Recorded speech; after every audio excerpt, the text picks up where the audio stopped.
بسم اللہ الرحمن الرحیم۔ السلام علیکم ناظرین، سقراط دنیا شرق و غرب کا وہ شہرائے آفاق فلسفی تھا جو ہر ملک و قوم، مسلک و مذہب اور رنگ و نسل میں غیر متنازع شخصیت اور حق گوئی پر جان قربان کرنے والا عالمگیری کردار بن کر زندہ ہے۔ وہ تاریخ کی واحد ایسی شخصیت ہے کہ جس پر آج تک کسی نے کوئی تنقید نہیں کی، بلکہ اس کے علمی، سیاسی اور اخلاقی فلسفے کو ہر مکتبہ فکر اور طبقے کی طرف سے ہمیشہ خراج عقیدت پیش کیا گیا ہے۔ یونان کے شہر ایتھنز میں پیدا ہونے والا سقراط دنیا فلسفہ کا وہ عظیم اور جلیل المرتبت استاد ہے جس نے 5ویں صدی قبل مسیح میں ملک یونان میں مغربی فلسفہ کی بنیاد رکھی تھی۔ اس کی ابتدائی زندگی کے بارے میں تحریری شواہد موجود نہیں ہیں، تاہم افلاطون اور مابعد فلاسفروں کے حوالے بتاتے ہیں کہ پیشے کے اعتبار سے وہ پہلے ایک مجسمہ ساز تھا۔ کہا جاتا ہے کہ اس نے حب الوطنی کے جذبے سے سرشار ہو کر کئی یونانی جنگوں میں حصہ بھی لیا تھا، مگر اپنی علمی اور تحقیقی مصروفیات کی بدولت اسے گھر بار اور خاندان سے کوئی خاص تعلق نہ تھا۔ ناظرین، حلقہ احباب میں اس کی حیثیت ایک اخلاقی اور روحانی بزرگ اور واجب الاحترام استاد کی تھی۔ وہ فطرتاً نہایت اعلیٰ اخلاقی اوصاف کا حامل، بلند کردار، حق پرست اور منصف مزاج استاد تھا۔ اپنی اسی حق پرستانہ فطرت اور مسلسل غور و فکر کے باعث عمر کے آخری حصے میں اس نے دیوتاؤں کے حقیقی وجود سے انکار کر دیا، جس کی پاداش میں جمہوریہ ایتھنز کی عدالت نے 399 قبل مسیح میں اسے خودکشی کی موت کی سزا سنائی، اور اس نے آج کے ماڈرن حق پرست مفکروں اور انقلاب کے نام نہاد علمبرداروں کے برعکس زہر کا پیالہ پی کر اپنے حق موقف پر جان دے دی۔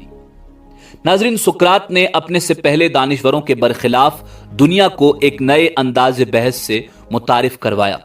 گو کہ اس کا طریقہ بحث فسطائی انداز کا تھا، مگر ہم اسے عام مناظرہ نہیں کہہ سکتے۔ وہ دھونس یا ضد بازی نہیں، بلکہ علمی اور منطقی بحث سے اخلاقی نتائج تک پہنچتا اور دلائل سے لوگوں پر حقیقت ثابت کرتا تھا۔ وہ پے در پے سوالات کرتا اور پھر دوسروں پر ان کے علمی اور منطقی دلائل کے تصادات عیاں کرتا، اور یوں مسائل کی تہہ تک پہنچ کر ایسا مدلل جواب سامنے لاتا جسے مخالفین بھی تسلیم کرتے۔ ناظرین، فی زمانہ سقراط کی اپنی کوئی تحریر و تصنیف تو موجود نہیں، تاہم اس کے شاگرد افلاطون نے اس کی علمی بحثوں کا احوال اور نظریات قلم بند بھی کیے اور اپنی اکثر و بیشتر تحریروں میں اس کے حوالہ جات بھی دیے ہیں۔ سقراط کے نظریات کا مطالعہ کیا جائے تو محسوس ہوتا ہے کہ وہ توحید پرستی اور دین برحق کے فلسفہ مذہب و اخلاق کے بے حد قریب تھے۔ اس کے نظریات کا خلاصہ کچھ یوں ہے: روح ایک حقیقی مجرد اور تنہا ہے اور جسم سے جدا حقیقت ہے۔ جسم کی موت روح کا خاتمہ نہیں کر سکتی، بلکہ اس کی آزادی کی ایک راہ ہے۔ لہٰذا موت سے ڈرنا بزدلی اور حماقت ہے۔ جہالت کا مقابلہ کرنا چاہیے اور انفرادی مفاد کو اجتماعی مفاد کے پس منظر میں دیکھنا چاہیے۔ انسان کو انصاف و ظلم اور سچ و جھوٹ میں ہمیشہ تمیز روا رکھنی چاہیے۔ ناظرین، مکالمات افلاطون میں پہلے مکالمے کو چھوڑ کر باقی تمام تقریباً سقراط کی زندگی کے آخری ایام سے متعلق ہیں۔ سقراط پر ایتھنز کی عدالت نے جو الزامات لگائے تھے، ان میں تم ہمارے نوجوانوں کو بہکا رہے ہو سر فہرست تھا۔ یاد رہے کہ یونان دنیا میں علم و فنون لطیفہ کا مرکز مانا جاتا تھا۔ دنیا علم و فکر میں ایتھنز کے اہل علم کی بڑی قدر تھی۔ ناظرین، انہی دنوں سقراط کو ایک کاہنہ نے یہ بشارت دی کہ سقراط، تم ایتھنز کے سب سے بڑے دانا ہو۔